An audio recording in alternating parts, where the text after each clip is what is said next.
Before we talk about removal and Trail of Tears, I first just want to make a note about our creation story. For Choctaw people, we are directly tied with our land, the landscape. With most indigenous people, you can't separate us from our natural environment. Our language, our culture, our history, everything is tied to it. So that's where I want to start. I want to talk about the creation of the Choctaw people and why it was so important, for us to, why we wanted to stay in Mississippi, why we wanted to stay in our homelands, and why it was very hard for us to move, and why it's been a struggle for us to be physically disconnected with our homelands, even though we're still spiritually connected. So it all starts at Naniwaya Cave. The Creator had made the world, and He had created the land.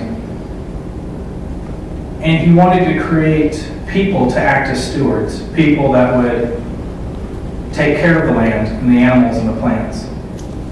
So He went to a nearby stream and He grabbed a yellow clay and He went into the ground in a hill and He started forming people out of that clay. And then He made an opening in the hill, and the clay people started walking out of that hill. And as they came out, they would lay on the side of the hill, and their skin would dry, or the clay would dry and become like our skin, just like it is now. And this all happened at Naniwaya Cave, which is this cave right here. It's in Winston County, Mississippi. It's still here today.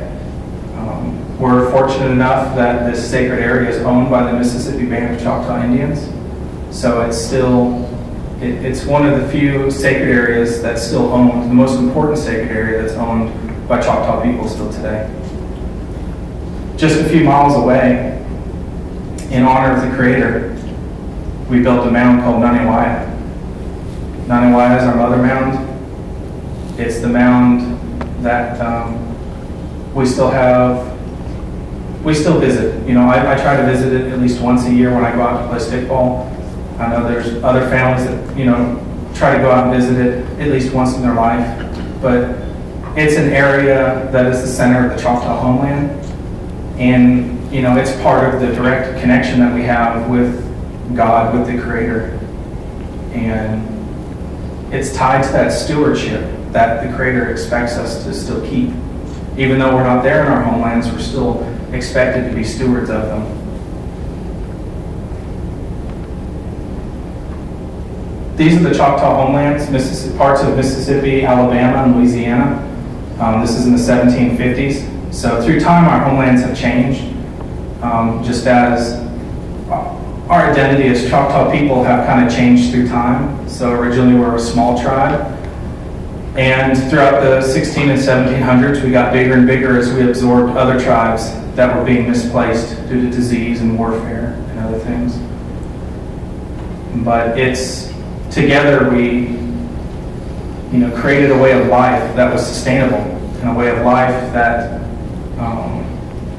honored us, humbled us. And it's these lands that we had to give up later, and that we still fight to protect today. Throughout the 1800s, Choctaw people have decided to go with a different type of style of how to protect their homeland. And what we worked on was trying to create a strong relationship with the United States. We wanted to become allies, but we wanted more so to be good friends and partners with the United States. And that's what we strove for we fought in the American Revolution. We fought in the War of 1812.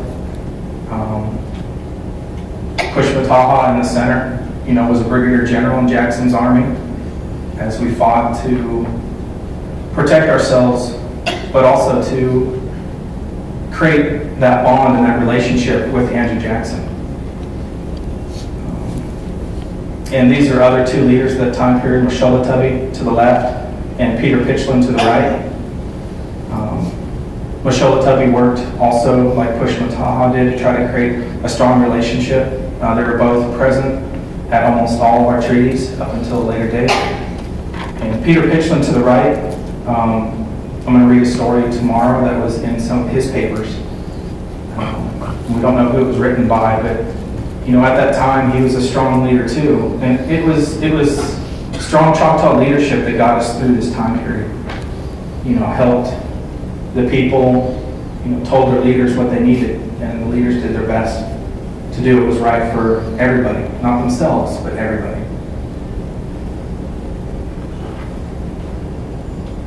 So, you know, from 1786 all the way to 1830, we were forced to cede much of our lands.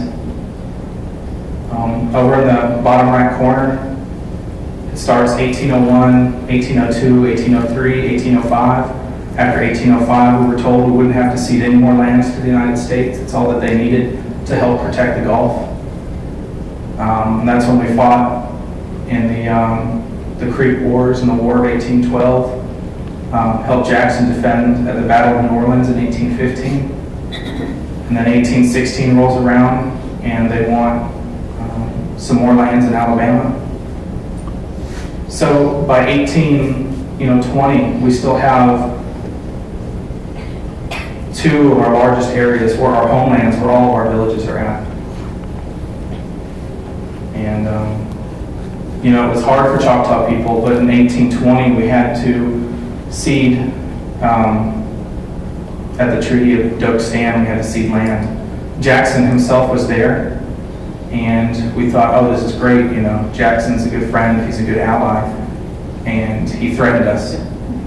He threatened with the destruction of our tribe and enslavement of our children. You know, that's someone that we had fought alongside for several years.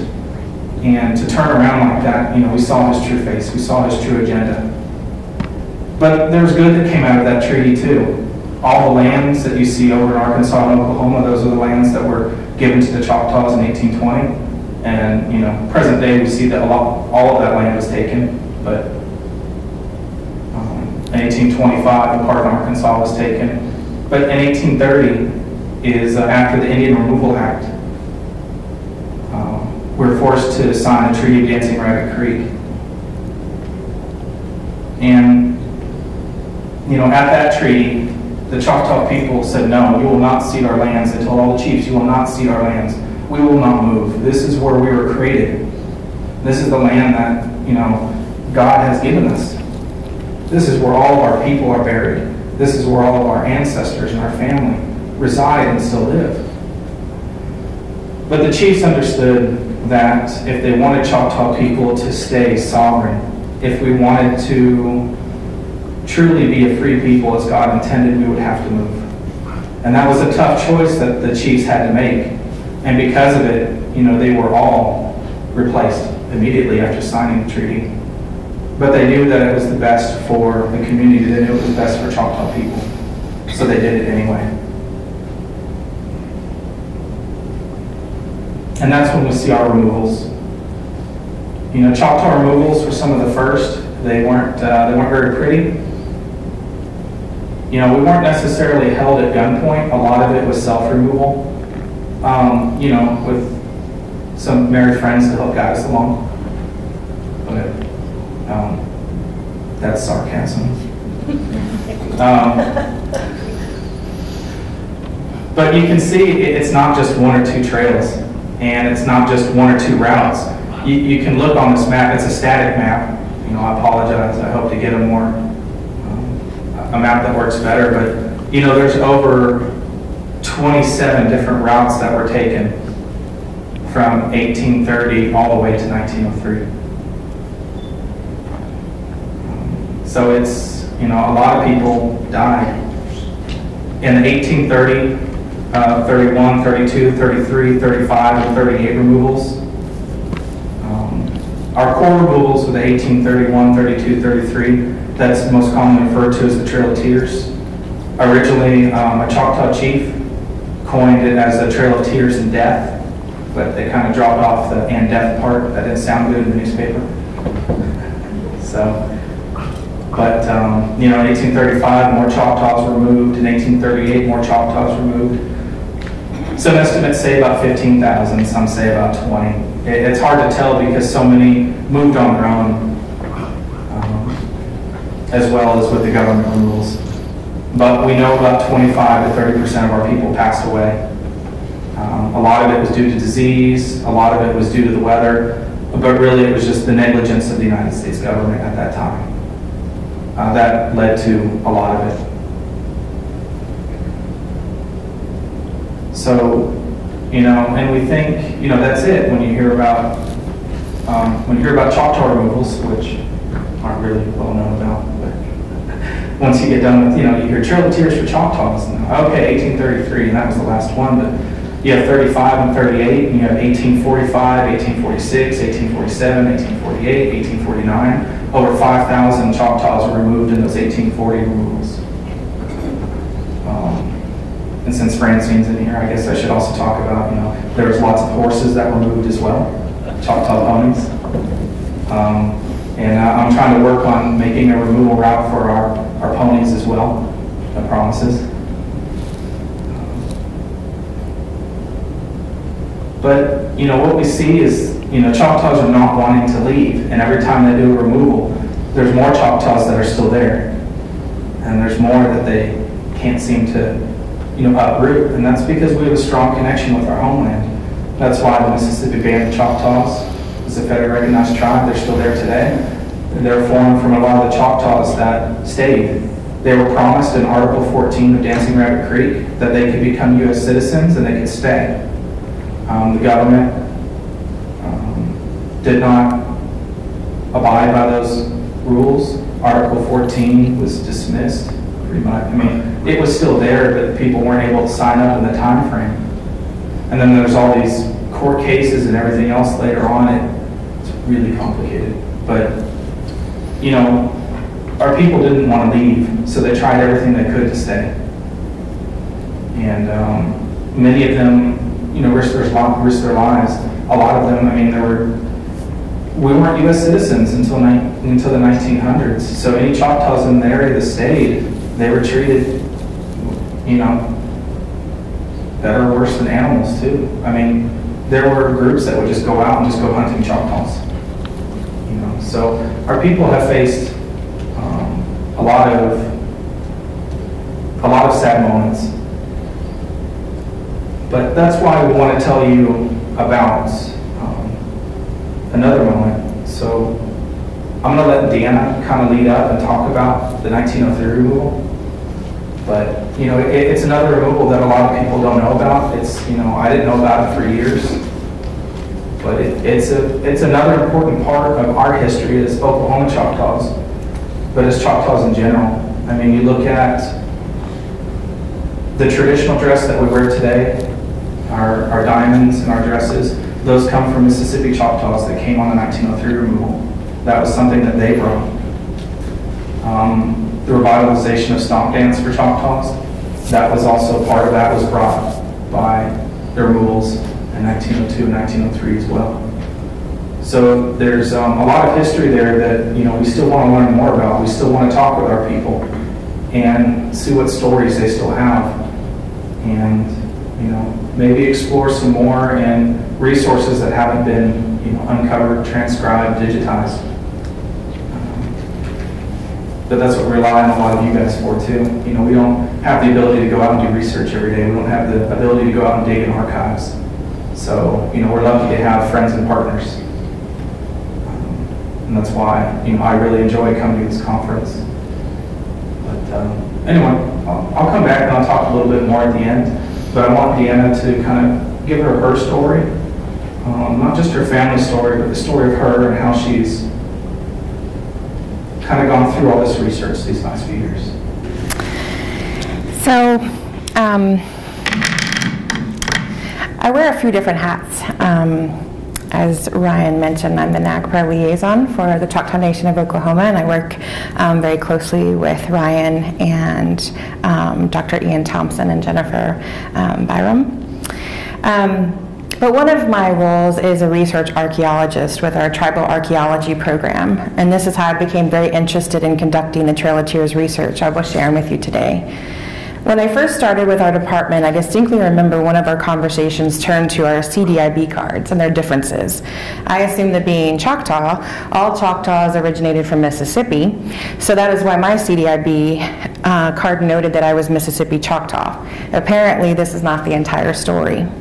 Mississippi Choctaws came later, nearly 75 years later, than those that walked along the first series of removals. The following research has been a 3-year journey in understanding this difference.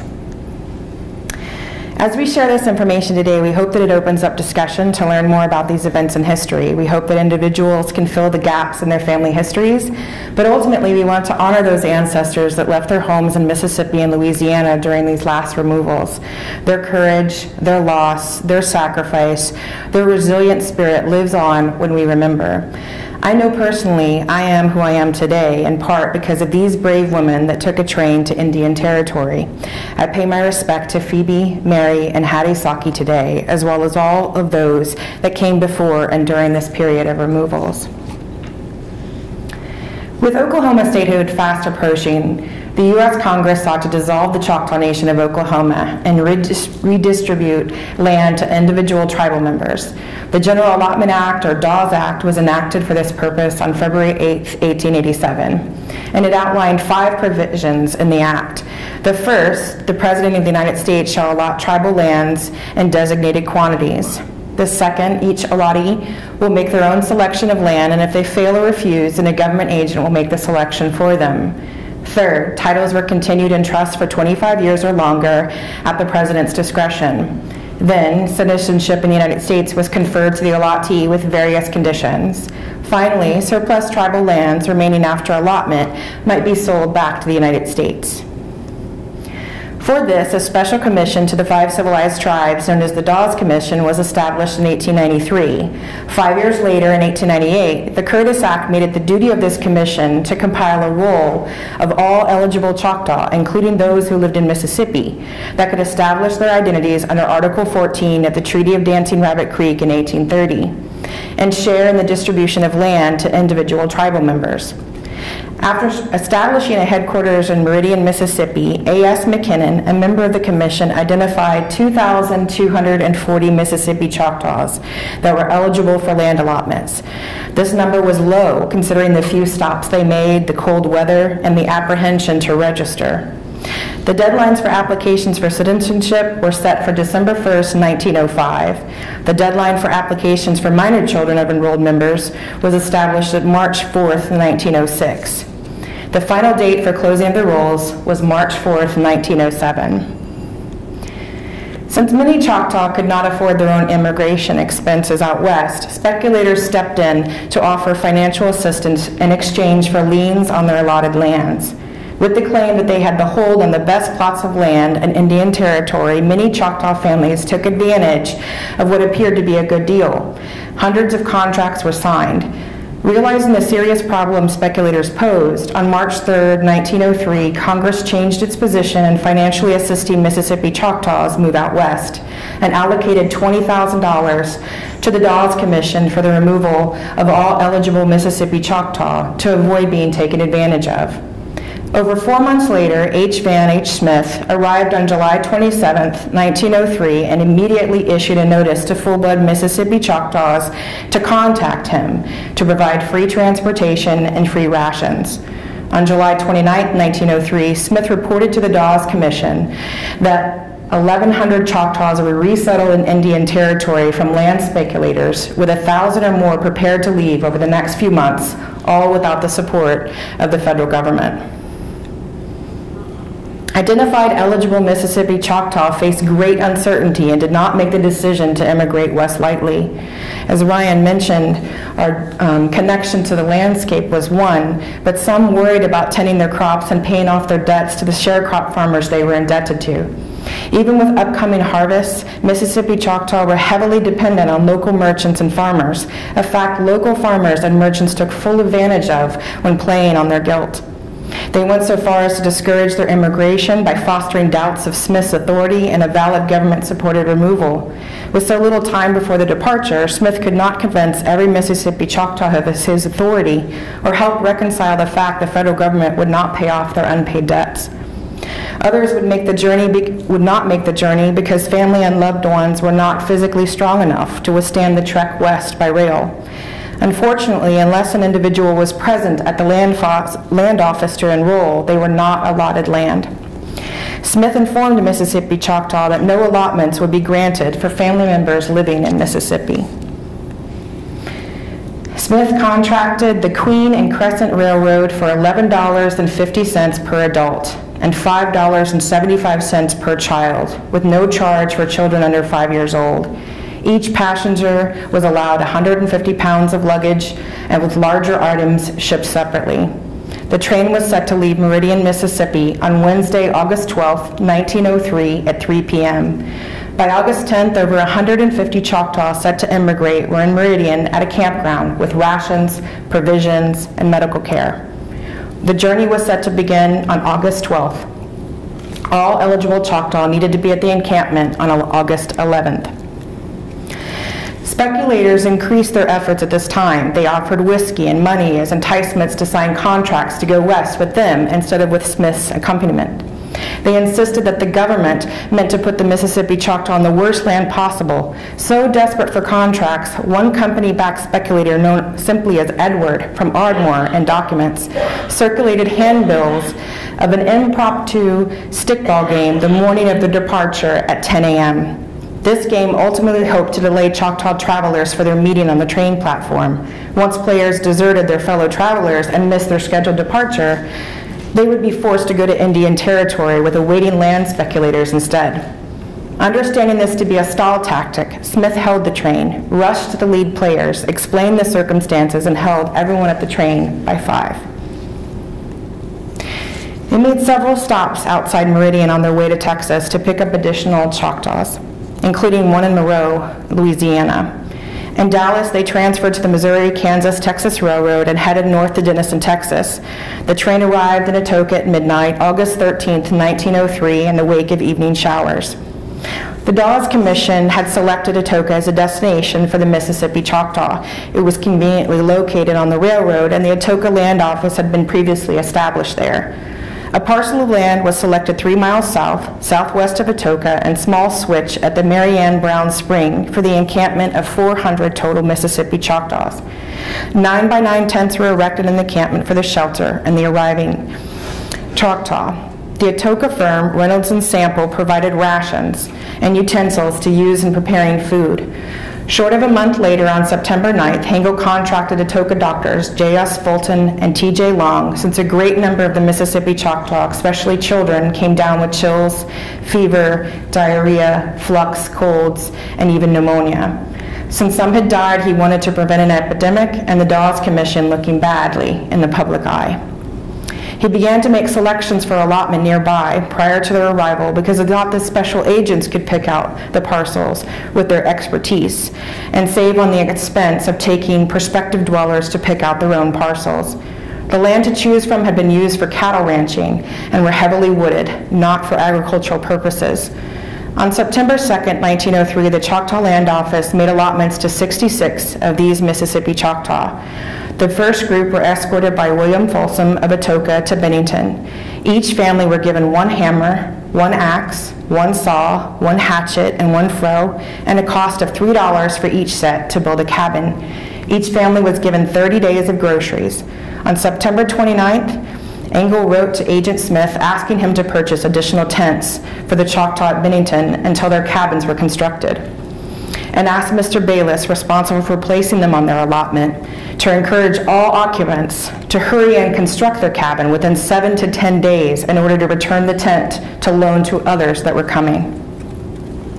Bayless reported to the land office that homesteads did not have adequate water supply, and without wagons or barrels, the Choctaw people could not haul water to their home sites and were forced to back to camp at Bennington rather than stay on their allotted lands. Additionally, newcomers also encountered another problem. The local Choctaw and intermarried whites threatened the Mississippi Choctaw once the government officials left them on their allotted land, so much so that they abandoned their allotments altogether. He recommended, since there was not enough land for allotments near Bennington, that land in Boswell and Soper be assigned and another camp established at those locations. We are still piecing together the details of the movement of Choctaw people across the landscape over time after this arrival. After the spring of 1904, many settled within local communities that are now known as Boswell, Soper, Bennington, Blue, Durant, and Atoka, etching a life for themselves as best they could with little understanding of the language and the land. As mentioned earlier, land speculators took full advantage of the language barrier of Choctaw people and targeted them with enticements for the best plots of land. Land speculators were often sponsored by companies and politicians aimed at reaping the rewards for mineral rights found on allotted land. One such scheme was uncovered during the research of the last removals. After we completed the Atoka removal research, we still had questions. Tribal members, including myself, placed their family start through oral history after removal in Ardmore, not Atoka or the surrounding area. While we searched document after document, tiny hints of a removal to Ardmore were evident, and we began to piece these small clues together. This is the very first article that was published in the Daily Ardmorite. It is dated Friday, December 5th, 1902. This placed 60 full-blood Choctaw at the Wichington Hotel in Ardmore, Indian Territory. Reporters spoke to a Seymour Favre. He was the only one who spoke English. He told the reporter many would be coming in a week to 10 days.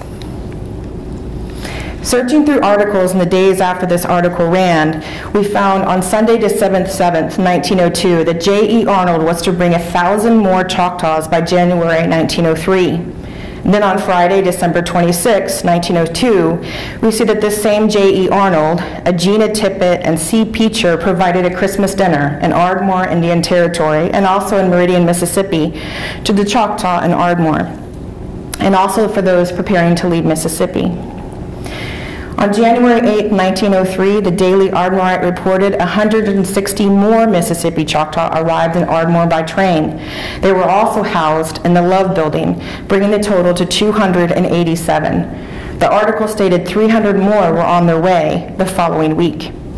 After this, there was no new reports of arrivals of Mississippi Choctaw. There was no news on their relocation, their condition, nothing.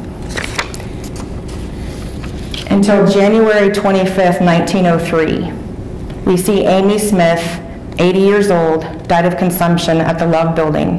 And January 29th, 1903, Susan Jackson, 35 years old, died of pneumonia in Southeast Ardmore, but nothing else.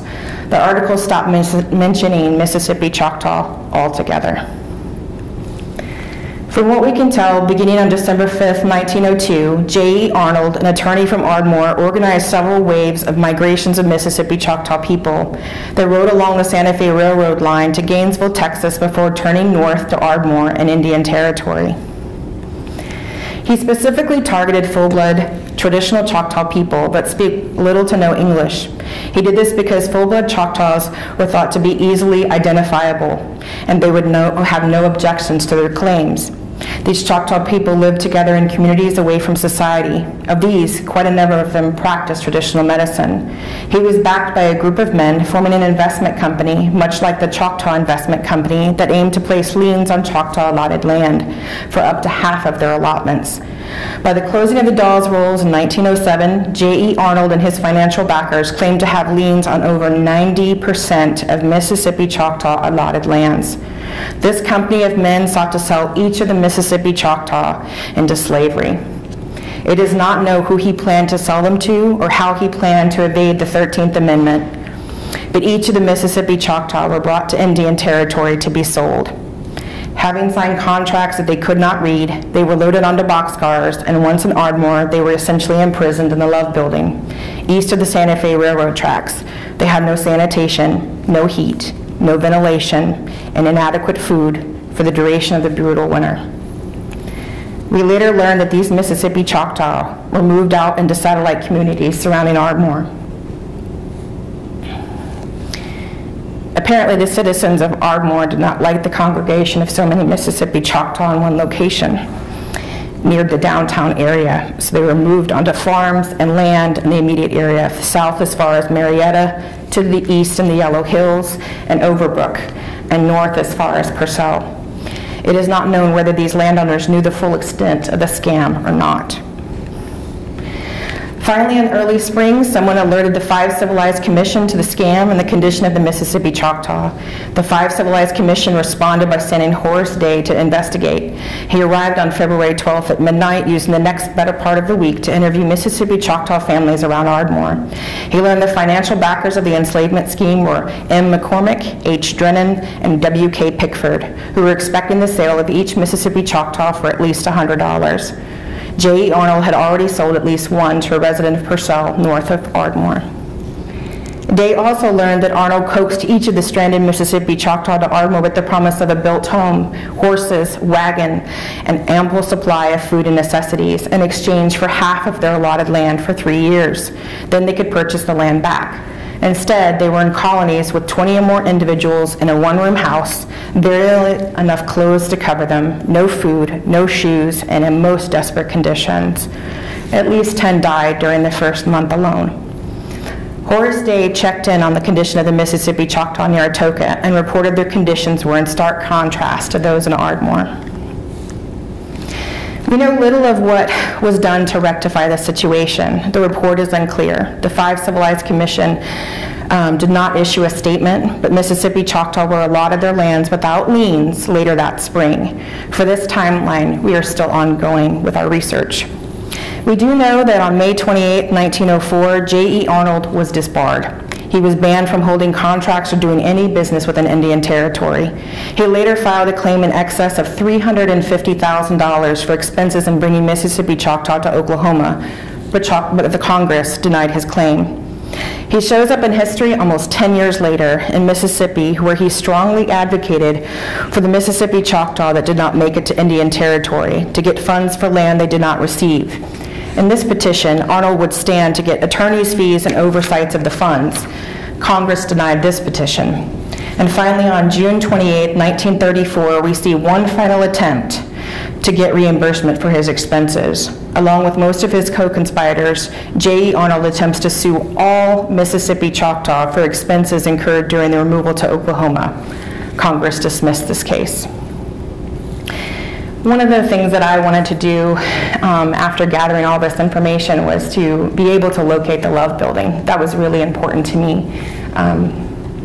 I wanted to know where they shared that space and what happened, so that we could work with the potential landowner to see if maybe we could commemorate or work to protect this site. And it was tough to locate this building. All documentation started after statehood, and we searched for an entire year and a half for its location. We finally found the last piece of the puzzle in the most surprising way. In a gift shop for $1 was a hand-drawn map of Ardmore of what it looked like around 1892 to 1893, drawn from the memory of a lifelong resident, Ben Scott Sr., on July 27, 1947. And on it was the Love Building, where we suspected it to be. And you can see it here in red. We compared this to the 1899, 1902, 1903, 1904 Sanborn fire insurance maps from both the city of Ardmore and the Library of Congress. You can see some of the buildings look familiar here. Given that buildings change over time, we looked into real estate sales records, city assessor's records, tax records to narrow down buildings with construction that was within the same time period. There was only 2 that fit the profile we were looking for, and you see those indicated by red here. They're one and the same.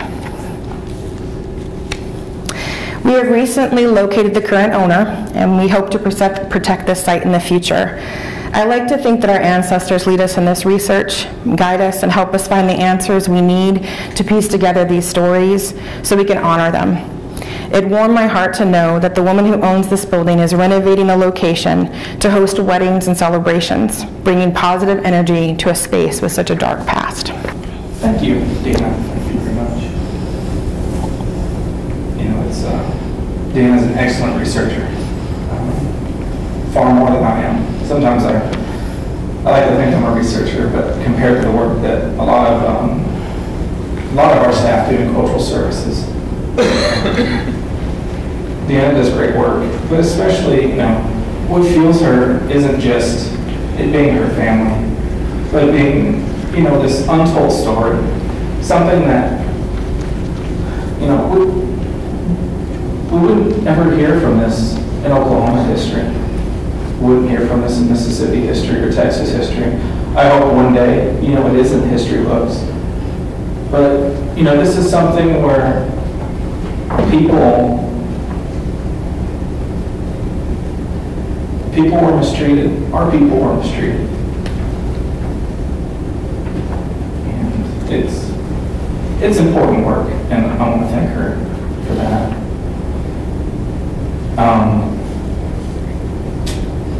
Can't read the text, but you guys can read it here. In 1832, George Harkins, he was the chief. He took over after the chiefs were taken out of office. He was appointed by his district, and he wrote a farewell letter to the American people. And this quote here, I'll let you guys read it, is one of his quotes. And I think it's important because it shows how far-sighted our Choctaw people were. They knew that this was going to be a hard time for Choctaw people. They knew that for the next few generations it was going to be a hard time for Choctaw people. But they knew that one day we'd be successful and we'd be proud. We would always be proud, but we would be successful again as a people. And I believe that's definitely part of who we are today. You know, the Choctaw Nation of Oklahoma is the third largest tribe in the United States with over 200,000 tribal members. We have a strong economy, and with that economy, we have strong programs to help our people. You know, our cultural services is just a few of those programs. There's over 120 different programs the tribe has. And a lot of our tribal members still feel the effects of the Trail of Tears. They feel the effects of the Civil War. They feel the effects of boarding schools. They feel the effects of all these things that have happened to them that have changed their life. Our youth today don't know why they are the way they are. They don't understand sometimes why they feel so much pain, why they feel so much guilt. It's something that's passed on to them that they don't know anything about. And that's why by reintegrating our youth with our language, with our culture, and with our history, they're able to empower themselves and regain a part of their identity that will allow them to continue to be successful. And that's part of our goal in historic preservation, and that's part of our goal in cultural services, is to continue that legacy, but it's to empower our tribal members. So I'm so happy that, you know, Deanna has done this research, and many of the others in the office that have assisted with it, because this is a part of that story now that these people have back. A story that may have been lost. Maybe it wasn't passed down because they didn't want that pain to be passed down. But that pain is still there. And by understanding the pain, we can keep it from happening again. So I want to thank all of you for coming out and listening. And we will definitely be here for questions. And we'll be here for the remainder of the week too. So thank you all.